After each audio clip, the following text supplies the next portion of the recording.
Senator Simons, thanks for taking the time. First, reaction to what the government has done with the 188 amendments and then the other sub-amendments to the bill. What do you make of what the government has said to it?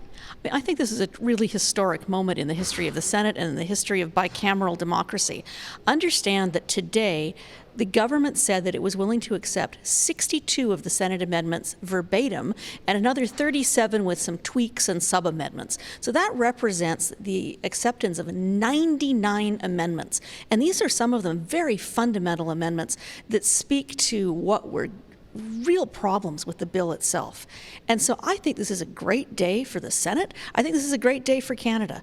Senators spent hours, months studying this bill. We traveled all the way from Vancouver to St. John's, hearing from Canadians coast to coast. We said to the government, the bill is flawed, here's how to fix it, and in large part, they've listened. Okay, well, let's peel back the layers of the onion here. You say they've accepted some major changes. A lot of, for example, the Conservatives are saying, no, the government is rejecting major changes. What kind of major changes is the government accepting, according to you?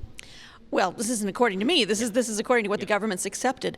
One of the flaws with Bill C-69 is that it gave extraordinary powers to the minister to sort of backseat drive at every step of the assessment process.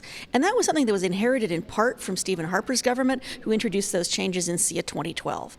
What our amendments do is return that power to the objective arm's length regulator, so that the person doing the assessment, the people who have the expertise, the people who are apolitical, will go through step by step. There will still be the opportunity for an accountable government decision at the end, but you won't have a situation where the ministry is micromanaging every step of the way. And this represents not one amendment, but a whole cascade of amendments. So it's a complete change to the philosophy and the underpinning of the bill, which returns independence to the regulator. A lot of the Conservatives and some of the industry people who lobbied for other changes are frustrated, though, because there are other amendments, for example, that would change who gets standing in environmental assessments, the length of delay in environmental assessments, who gets to appeal under what conditions of environmental assessments. They are saying those ones were important and they were not accepted. Well, frankly, I am disappointed that the government didn't accept a privative clause, which would have narrowed the field for appeal, because I did support that, and that was not accepted. On the other hand, the government has accepted, with some tweaking and sub-amendments, our philosophy, our Senate philosophy, which said you can't tell us that anybody can testify. So our amendments don't put in a strict standing test. What they do is return to the regulator the discretion to say, this is the criteria for who gets to appear at a particular hearing. So it returns, again, authority to the regulator. So I think, we had a whole series of amendments, and sometimes I don't like to call them conservative amendments and independent amendments, because when they went over to the House, they didn't have labels on them. They didn't have little name tags that said, I am a conservative amendment. They represented a sort of a smorgasbord of possibilities. But just because the wording that CAP might have favored didn't get selected doesn't mean that those amendments aren't there in a slightly different form. So now this is going to come back from the House, eventually back to the Senate. Would you predict that the Senate, a majority of senators, will be able to support what the government has accepted? Well, the independent Senate doesn't vote as a block, so I don't want to second guess what the other independent senators will do.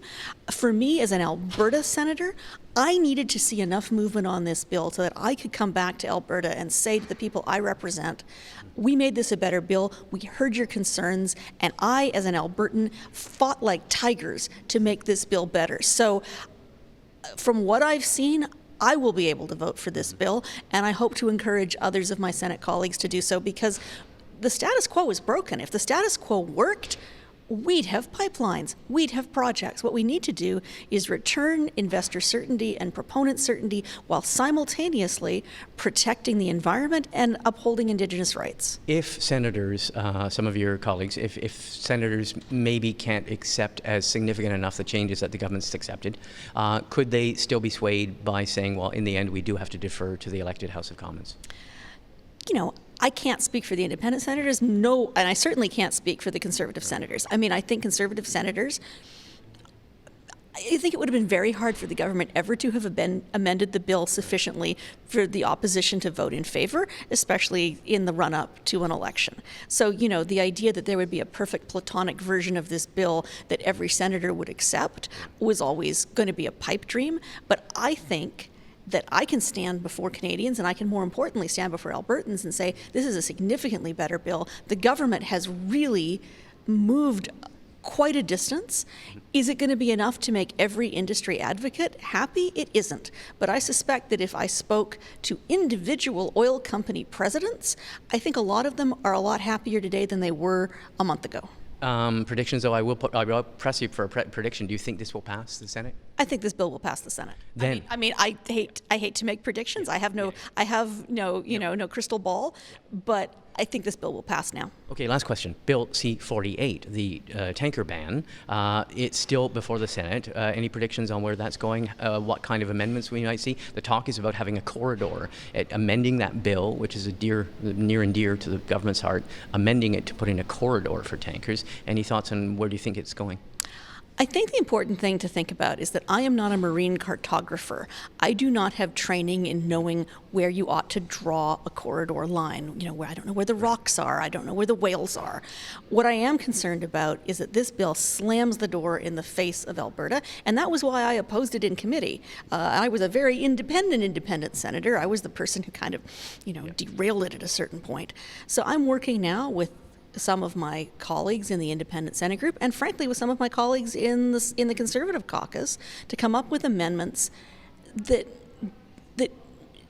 not defang the bill, because it is important that we protect that coastline, but with amendments that create some compromise and some way forward so that it doesn't slam the door in the face of Albertans, but so that it acknowledges the treaty rights, particularly of the Niska Nation, and that it also protects the coast. So those amendments are going to be tricky to get to. As I say, I'm working with independent senators. I'm also working with Conservative senators to try to get amendments to ameliorate that bill.